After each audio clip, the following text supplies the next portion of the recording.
Hey everyone, welcome back to my channel. I'm Kayla and it's time to crack into a good book. Like I mentioned in some of my recent videos, I am going to take some time off from doing the weekly updates this month just to have like a little mental health vacation. So I figured I would do a little mini TBR for some of the books that I would like to read this summer. Before we get started, leave some sort of emoji in the comments that reminds you of vacations. The first book I'm going to talk about is Offarmageddon Wreath by David Weber. So I talked about this fairly recently, I guess, in my most intimidating books on my TBR video, and I'm finally going to do it. I'm going to commit to reading this book.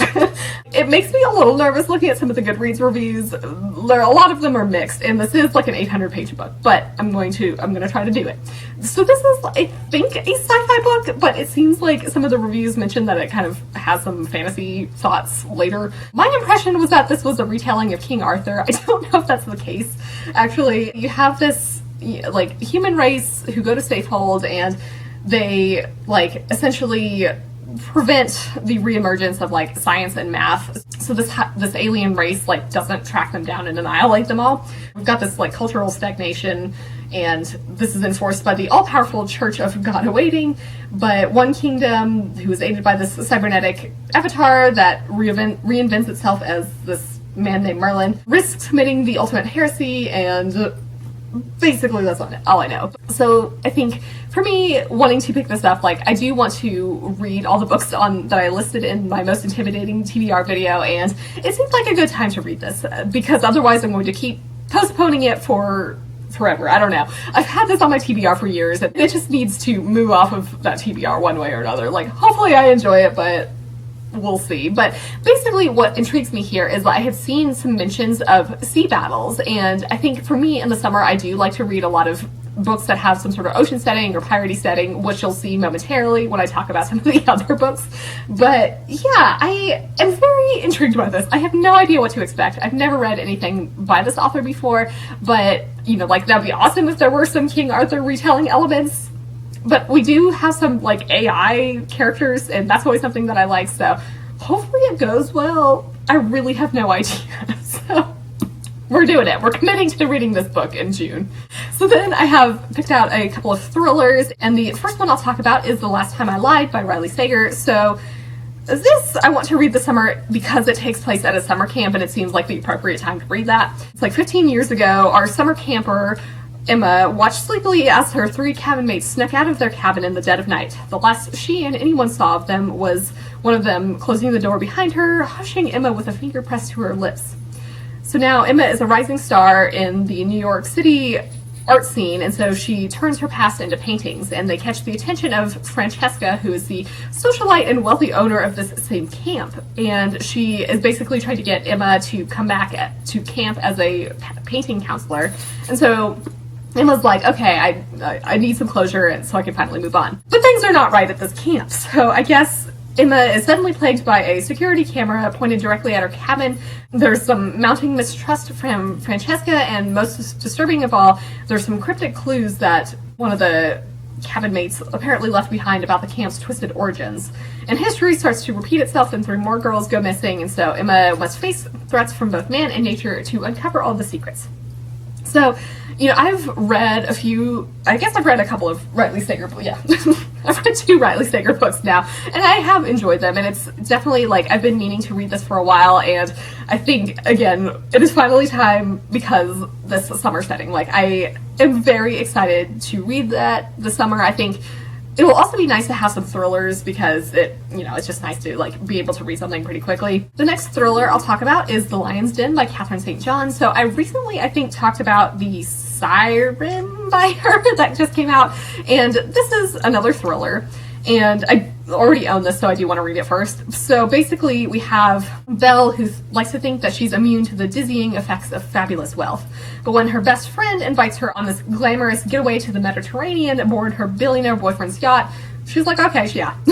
So she thinks that this trip will be a really nice break from her stalled acting career and uniquely humiliating waitressing job, but once she's aboard the Lion's Den, it becomes evident that this jet-setting holiday is not as advertised.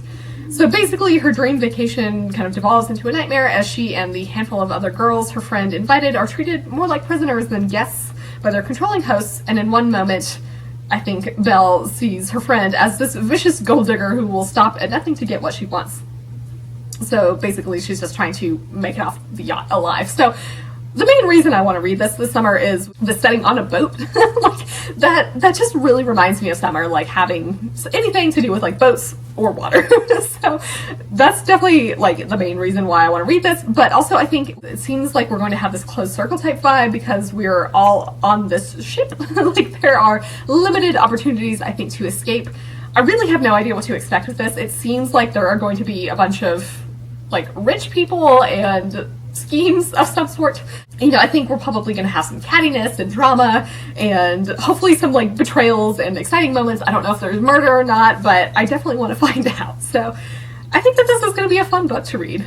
So now I have a couple of more fantasy books to talk about, and the first one I'll talk about is Beneath Black Sails by Clare. So this is a fantasy romance about pirates. So here we go with again, this ocean pirate boat setting. Lady Vice has some weather magic, and she's the bane of the high seas, but she is not the captain of her own ship, yet. If she can persuade her captain to give her a command, she'll be in charge of her own fate. So then we have our other character who is trying to pay off his family debts by hunting pirates for the Royal Navy, and he's really good at it. So the bounty on Our Lady increases, and he's determined to make her face justice, even if it means using unorthodox methods. So they're forced to work together, of course, and neither can deny their mutual attraction. They face battles at sea and schemes aboard their ship and discover hints about a long-lost treasure that could be the answer to both of their problems. But treasure is not the only thing that's buried. Secrets best forgotten lie in wait that could blast them apart. And the closer they grow together, the more the threat grows to both her freedom and his family, because for one to succeed, the other must fail. So this sounds really fun. I don't remember how I found this, but I did buy it. It just seems like a really fun series. Like, I am totally here for some fantasy romance. It mentions, like, it's perfect for fans of Sarah J. Maas, which I definitely enjoy. We've got this enemies to lovers romance, which again works really well for me. And of course, you know, pirates. Like, that's basically all I needed to know here. This sounds like a super fun time. But like also we have weather magic, which seems really interesting. That's always a type of magic that I really enjoy. And I'm curious to see like just what she can do. Hopefully we'll get some like sassiness and good banter. It seems like we will. Hopefully we get some good sea battles. That would be a really fun time. But I'm really excited to read this book. I think it'll be something that I'll like a lot. And finally, the last book I'll talk about today on this mini TBR is Where the Waters Turn Black by Benedict Patrick. This is the second installment of this Yarns World series. I've read, I think, a couple of them, I think, out of order. I've definitely read the first one, and then I think I may have read one that was perhaps a short story. But this one sounds really great. When gods and monsters battle, her music will not protect her. What lurks beneath the waves? So we've got this remote string of tropical islands connected by long canoe journeys and a love of stories. So our main character is a young ocarina player, and she discovers the lair of this legendary monster and finds herself inspired. The song that she's composing about their encounter will be her masterpiece, but her disturbance of the beast attracts the ruining gaze of the god of war. She must convince this monster to trust her if they are both to survive. So that sounds really awesome, and it's also inspired by the myths and legends of South Pacific island cultures, so this seems like a really cool book to read. I've seen it recommended like a million times on the fantasy subreddit, and that's, I think, what first caught my attention. Like, I really wanted to read this, and then I maybe picked up the first one for free or something at some point. I don't know, but that's why I read that one first. But this is the one that I really, really, really want to read. I think it'll be really exciting to read something that is inspired by South Pacific island cultures, and I am just so excited about this. Also, like, what is this legendary monster? I don't know, but like a legendary sea creature of sorts, I assume. Like, yes, I obviously need that in my life. But also we have this like seafaring nature, which is perfect to read in the summer, I think.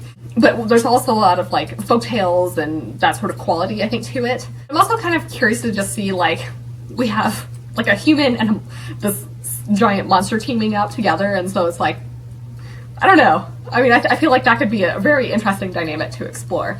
But this seems like a really cool idea, and again, it's something that I've been wanting to read for a while now and own it, so like, now is the time. Now is the time to read it. Alright, so that'll do it for this 5-book mini TBR for the summer. I'm obviously going to read other books, but I think it's nice for me to just limit myself to a few books that I want to like definitely read in the summer, and then, my mood reading can take over from there. But anyway, so let me know in the comments if you've read any of these books or think you might pick them up. And for your question of the day, what books do you want to read this summer? So I do have a Discord channel, and if you want to join that, the link's in the description below. I hope you're all having an excellent day and are reading something awesome. If you enjoyed this video, feel free to give it a big thumbs up, as that would certainly help me out. But with that, I think I'm going to wrap it up here and see you in the next one.